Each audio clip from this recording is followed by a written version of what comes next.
নজরুলের জিবরাইল আমিন নবীর কাছে আসলেন।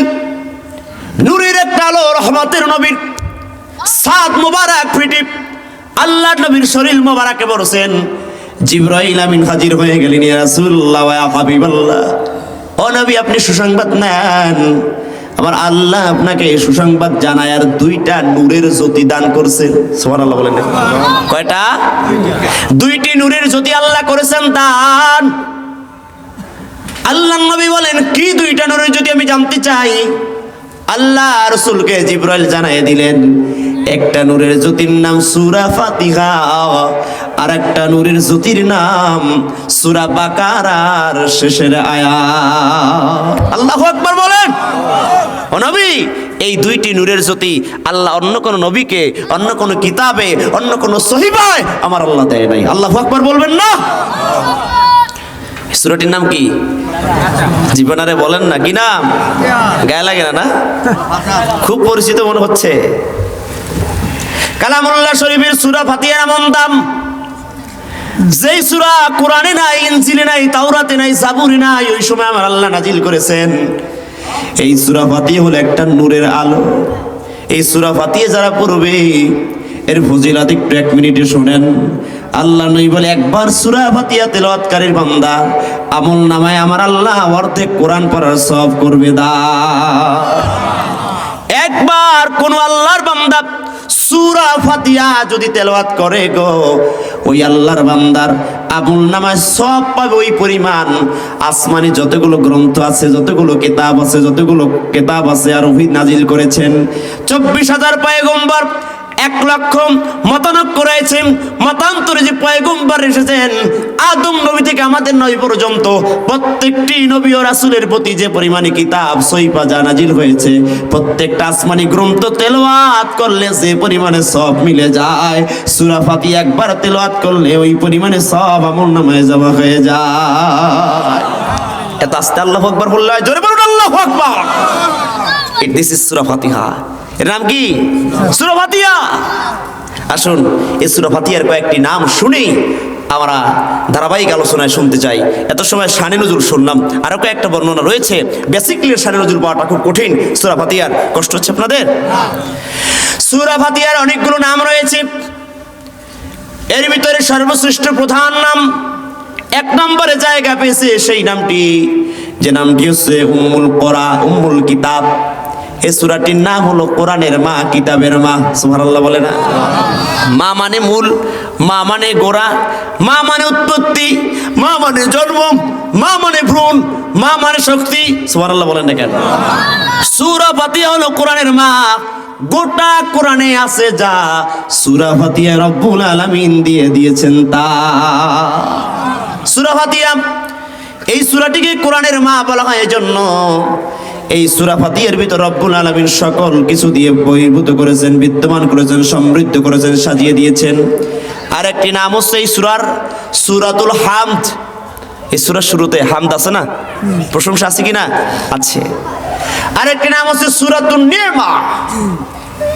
বান্দা যখন সূরা ফাতিহা তেলাওয়াত করবে, কোন সূরা? জীবনারে বলেন না, কোন সূরা? ফাতিহা তো চিনেন, আলহামদুলিল্লাহ সূরা তো চিনেন, আলহামদুলিল্লাহ সূরা চিনেন না? আলহামদুলিল্লাহ সূরা যখন বান্দা তেলাওয়াত করবে, আমার আল্লাহ বলেছেন এই সূরার ভিতরে নেয়ামত প্রাপ্ত বান্দাদের কথাগুলো আমার আল্লাহ বলে দিয়েছেন। সুবহানাল্লাহ বলেন। সূরা ফাতিহা তেলাওয়াত করবে যারা, রবের নেয়ামত দ্বারা আচ্ছাদিত আর চাদরে আবৃত হয়ে যাবেন তারা। ইন্না রাহমাতাল্লাহি করিবুম মিনাল মুহসিনিন। সুবহানাল্লাহ বলবেন না? এই সূরাটির নাম হচ্ছে সূরাতুশ শিফা,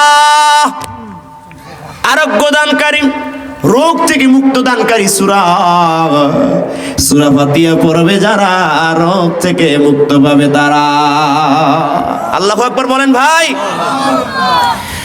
কিতাবের বর্ণনা এসেছে, কেউ যদি মারাত্মক রোগী হয় আর রোগ ছাড়ছে না, একেবারে মারাত্মক অবস্থা, ডাক্তার ফিরাই দিচ্ছে, রোগাক্রান্ত অবস্থা, মৃত্যু সুনিশ্চিত, মুফাসসিররা বলেন ওই বান্দা যদি দৈনিক সূরা ফাতিহার 7 বার তেলাওয়াত করে, কোন একটা পানির পটে, কোন একটা গ্লাসে, কোন একটা মগে, কোন একটা পাত্রে প্রতিদিন দৈনিক সকালবেলা আর সন্ধ্যাবেলা সূরা ফাতিহা যদি 7 বার তেলাওয়াত করে দম করে দেয়, এই 7 বার তেলাওয়াত করার বিনিময়ে আমার আল্লাহ যত বড় রোগী হোক না কেন, যত মারাত্মক রোগ হোক না কেন, এই কোরআনের মুজিজার কারণে সূরা ফাতিহা পড়ার বরকতে আমার আল্লাহ বান্দাকে পরিপূর্ণ সুস্থতা দান করে দেয়। সূরা ফাতিহা পড়বে যারা রোগ থেকে মুক্ত থাকবে তারা, সূরা ফাতিহা পড়বে যারা রোগ থেকে সেবা অর্জন করবে তারা। আল্লাহু আকবার বলেন। আল্লাহর নবীর কিছু সাহাবে کرام দল বেঁধে একটা জায়গায় সফর করেছেন। ভ্রমণকালে রহমাতুল্লিল আলামিনের সাহাবারা, ভ্রমণকালে আমার নবীর সাহাবারা একটা জায়গায় গিয়ে তাবু করার আগে কিছু পত্তলিক, কিছু বেদুইনদের কাছে, কিছু বাদেরদের কাছে যারা গান বাজনা দিয়ে সাপের খেলা দেখায়, এমন কিছু মন্ত্র দ্বারা জানে, তাদের কাছে সাহাবারা হাজির হয়ে গেলেন। আর ডেকে বললেন, ও ভাইরা, তোমাদের বাড়িতে, তোমাদের ঘর আমাদের একটু জায়গা দাও, আর সুযোগ যদি পাও আমাদের একটু খাবারও দাও। কয়টা কথা বললেন? একটা হচ্ছে জায়গা দাও, আর একটা হচ্ছে খাবার দাও। আপনার বাড়ি যদি এরকম মাহফিলের পর কোনো মেহমান আসে, আপনি খাইতে দেবেন? দরজা কতজন আটকায় রাখবে? জায়গা তো নাই, খাবারও নাই। তারা বললো জায়গাও নাই, খাবারও। তখন ছিল শীতের মৌসুম, প্রচন্ড ঠান্ডা, জায়গাও নাই, খাবারও নাই। যখন সাহাবে کرام কষ্ট পেলেন মনের ভিতরে, তারা একাকী চিত্রে তারা নিজেদের মতো করে তাবু গেড়ে ওইখানে অবস্থান করা শুরু করলেন। কিছু সময় যেতে না যেতে, কালক্ষণ অতিক্রম করতে করতে আল্লাহ নবী সাহাবীদের কর্ণ গহ্বরে আওয়াজ আসতেছে। কারা জানি কান্না কাটি করছেন, অনেকগুলো মানুষের জরলাল কান্না একসাথে ভেসে আসতেছে। সাহাবে کرام হাজির হলেন, তাকায় দেখে ওই দলপতি, ওই জায়গায় যাদের কাছে খাবার চেয়েছিলাম, চাকতে চেয়েছিলাম, তাদের যে দলপতি, তাদের যে দলনেতা, তারে সাপে কামড়াইছে, অথবা অন্য বর্ণনা আসছে তারে বিশ্বতে আঘাত করেছে, দংশন করেছে। সে শুয়ে পড়েছে, চেহারা নীল বর্ণের হয়ে গিয়েছে, বাঁচবে কিনা কোনো আশা নাই। তখন কোনো এমবিবিএস, এফসিবিএস, এফআরসির কোনো ডাক্তার নাই, নিজের জীবন নাশ হয়ে যাবে এমন পর্যায়ে যখন চলে গেলেন, সৈন্যরা, তার অনুসারীরা, তার মুরিদেরা, তার অনুগামীরা বলতে লাগলো, আমাদের নেতাকে বাঁচানো অসম্ভব হয়ে যাবে, একেবারে ইম্পসিবল হয়ে যাবে, কখনো বাঁচানো সম্ভব নয়। একজন ডেকে বললেন, ওখানে কিছু মুসলিম সেনারা আছে, মুসলিমের আছে, তাদের সাহায্য আমরা নিতে পারি। মুসলমানদের কাছে এসে যখন বললেন, ও মুসলমানেরা, আমাদের সৈন্য, আমাদের নেতা আছে, তারা তো সাপে দংশন করেছে, মৃত্যু সজ্জায় পড়ে আছে। এই আল্লাহর বান্দারে বাঁচানোর মতো কোনো সেবা দানকারী, এই বাঁচানোর মতো কোনো ট্রিটমেন্ট, কোনো তাবিজ, কোনো রোগ থেকে মুক্ত দেওয়ার মতো কোনো ঔষধ তোমাদের কাছে আছে কি না? আল্লাহ নবীর একজন সাহাবী বললেন, হ্যাঁ আমার কাছে আছে। অন্যান্য সাহাবা হতবাক হয়ে তাকাইলেন, কি বলে? আমার কাছে আছে বলে, কি আছে? বলে, আমি যদি তোমার এই নেতারে যদি আমি ট্রিটমেন্ট করি, চিকিৎসা করি, আল্লাহর রহমতে সুস্থ হয়ে যাবে, তবে এমনিতে সুস্থ করব না, হাদিয়া দেওয়া লাগবে।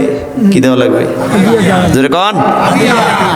কন্ট্যাক্ট করলেন, চুক্তিবদ্ধ হলেন, হাদিয়া দেওয়া লাগবে। কত দিবা? বলে 100 উট বা বকরি দেওয়া লাগবে। কোন বর্ণনায় 40টা, কোন বর্ণনায় 60টা, আবার অন্যান্য বর্ণনায় হেরফের রয়েছে। আল্লাহ নবীর সাহাবীদেরকে দেওয়ার জন্য রাজি হয়ে গেলেন। একটু আগে যারা খাইতে দেয় নাই, ঘুমাইতে দেয় নাই, এখন সব দিয়ে দেয়। কথা কয় না? হ্যাঁ, এখন নিজের দল ও নেতারে ঠেকাইতে যাইয়া নিজের বাড়িঘর দিয়েও, টাকা পয়সা দিয়েও ঠেকানো যায় না। ঠেকানোর জন্য পাগল হয়ে গেলেন, জীবন তো বাঁচাতে হবে। যখন তার হাদিয়া দেওয়ার জন্য রাজি হয়ে গেলেন, কুণ্ঠাবোধ করলেন না। আল্লাহর নবী সাহাবী তার কাছে গেলেন, সূরা ফাতিহা একবার পাঠ করে দম দিলেন, ফুৎকার দিলেন। লোকটি শোয়া থেকে উঠে বসে বলল, না আস্তে বলেন, আর আস্তে করে বলেন। আবার একবার সূরা ফাতিহা তেলাওয়াত করলেন। আল্লাহর নবী সাহাবী তেলাওয়াত করে যখন দম দিলেন, ফুৎকার দিলেন, লোকটি বসা থেকে উঠে দাঁড়ায় গেল। আবার যখন তেলাওয়াত করে ফুৎকার দিলেন, একবার আল্লাহর ওই বান্দা কথা বলা শুরু করলেন, স্বাভাবিক হওয়া শুরু করলেন। এখন কন্টাক্ট আছে না নাই? জোরে বলেন না ভাই। কত উট, কত বকরি, দেওয়া লাগবে কি লাগবে না? এগুলো পেয়ে নবীর কাছে হাসি খুশি মনে চলে যাচ্ছেন। এই দিক থেকে কিছু আল্লাহর বান্দা সাহাবারা বলে কন্টাক্ট করে না, ওইটা তো তোমার জন্য হারাম হারাম হারাম, নবীর কাছ থেকে তো শুনে নাও নাই।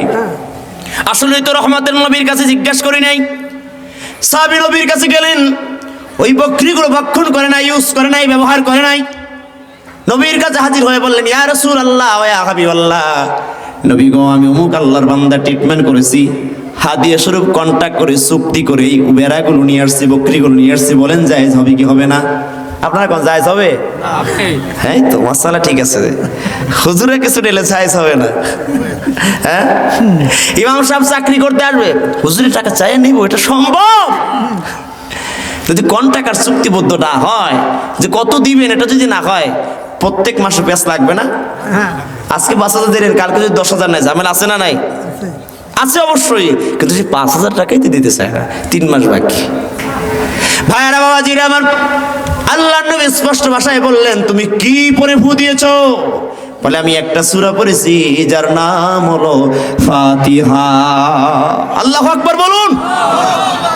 এই গ্রামের মহিলারা যে পরিমাণ আছে, এরা যে পরিমাণে বাবার কাছে তাবিজ আনছে, বোঝা বৌদ্ধ কবিরা যা আছে, চাল দিয়া ডাল দিয়া টাকা দিয়া যে পরিমাণে তাবিজগুলো সংগ্রহ করছে, সংসারে শান্তি নেই, স্বামী ভালোবাসে না, সন্তান কথা শুনে না, এই বাবার দরবারে খানজানের দরবারে যে মুরগি ছাগল যা দিয়েছে, শান্তি আসছে? রোগ থেকে মুক্ত হয়েছে? হয় নাই, বরং শিরিক হয়েছে। কি হয়েছে বলুন? শিরিক হয়েছে। সূরা ফাতিহা যদি আমার মায়েরা তেলাওয়াত করতেন, রোগ থেকে মুক্ত থাকার জন্য, বিবাদগ্রস্ত বান্দারা ও রোগাক্রান্ত বান্দারা, অসুস্থ ব্যক্তিরা, মুমূর্ষু ব্যক্তিরা আপনাদের বলে দেয়, যদি সূরা ফাতিহা তেলাওয়াত করতেন, সেই সূরা আজও আছে, সেই কোরআন আজও আছে, মান বিন্দুমাত্র কমে নাই, মুজিজা বিন্দুমাত্র কমে নাই। আল্লাহর নবী বলেন, আমি নবী উঠে যাওয়ার পরে একটা মুজিজা থাকবে, আমি নবী উঠে যাওয়ার পরে একটা মুজিজা থাকবে, কোরআনের মুজিজা, কোরআনের অলৌকিকতা, কোরআনের বিশ্বস্ততা, কোরআনের নির্ভরতা। সুতরাং ও আমার সাহাবারা, কোরআন পড়বে যারা, তাদের জীবনে অলৌকিক ঘটনা পাবে তারা। আল্লাহু আকবার। সাহাবী বললেন, রাসূল 3 বার সূরা ইখলাস তেলাওয়াত করেছি, অন্য বর্ণনায় 7 বার সূরা ইখলাস তেলাওয়াত করে, সূরা ফাতিহা তেলাওয়াত করে ফুৎকার দিয়েছি, দম দিয়েছি। নবী বলুন, এই বকরিগুলো আমার জন্য জায়েজ হবে কিনা? আল্লাহ